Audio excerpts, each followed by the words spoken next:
Hey, welcome. Have you ever really thought about what's going on inside a bottle of medicine or even a can of paint? Well, today we're going to dive into a really cool pharmaceutical puzzle, flocculated versus deflocculated suspensions.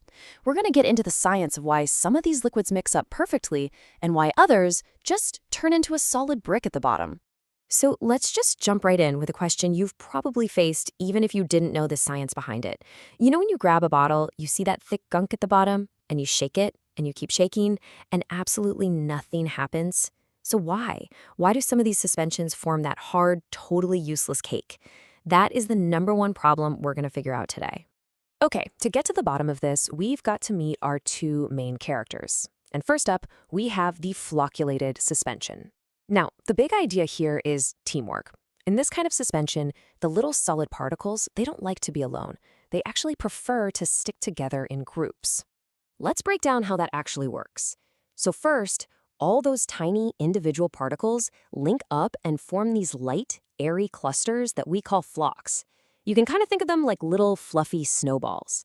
Now, because they're all clumped together, they're bigger, they're heavier, and they settle out way faster.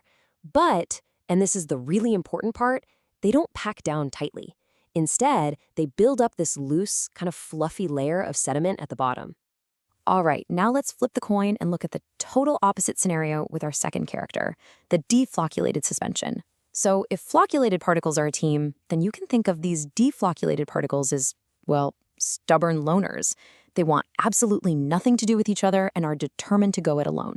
So in this case, every single tiny particle just stays separate. This means each one settles super slowly, all by itself. Now this can be tricky because it might look good on the shelf for a while since it stays cloudy and suspended longer, but here's the trap. As those particles finally do hit the bottom, one by one they wiggle their way into the smallest possible spaces. They pack down so tightly, they form this dense, compact sediment. And that hard, almost concrete-like layer, it has a name, and that name is caking. Okay, so we've met both sides. Now let's put them head-to-head in a showdown. We're going to look at 5 key differences that really make it crystal clear why one of these is the hero and the other is a huge problem in the world of pharmacy. And this table right here tells the whole story perfectly. Just look at the particle state. You've got clusters versus separate individuals.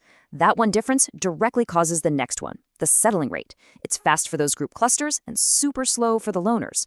And that determines the kind of sediment you get, loose and fluffy versus compact and dense, which of course brings us to the biggest difference of all. Caking. It just doesn't happen in a flocculated system, but it's the signature problem for a deflocculated one. And all of that leads to the final practical outcome. Can you shake it up again? One is easy, the other is nearly impossible. So really, if you only remember one thing from all this, let it be the word caking. Caking is the absolute villain of this story. It's not just annoying, it's an irreversible process that can make a product, especially a medicine, completely useless. So, after seeing all that, it's probably no surprise that in the world of pharmaceutics, there is a clear winner. Pharmacists and the people who formulate these products, they don't just hope for the best. They actually choose a side on purpose for a really important and practical reason. And this is it. It all comes down to this one simple action. Because that sediment in a flocculated suspension is so loose and fluffy, all it takes is a good shake to mix those particles right back in, evenly throughout the liquid. And this is critical because it means every single dose you take is the correct dose. This quote right here just nails it. It's not just random chance that particles flocculate. Scientists and pharmacists create something called controlled flocculation. They literally design the formula to encourage particles to form these perfect, loose little flocks, specifically to prevent that disaster we call caking. So, what's the final verdict? Well, controlled flocculation is what you want.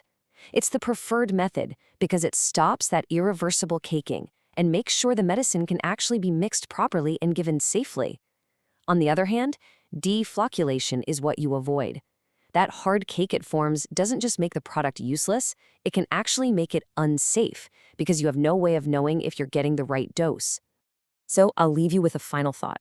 Now that you know this difference, how is this going to change the way you look at stuff you use every day? You know, the next time you pick up a liquid medicine or a bottle of salad dressing or even a can of paint that you have to stir, you'll know exactly what's happening inside that bottle and why a good shake is so incredibly important.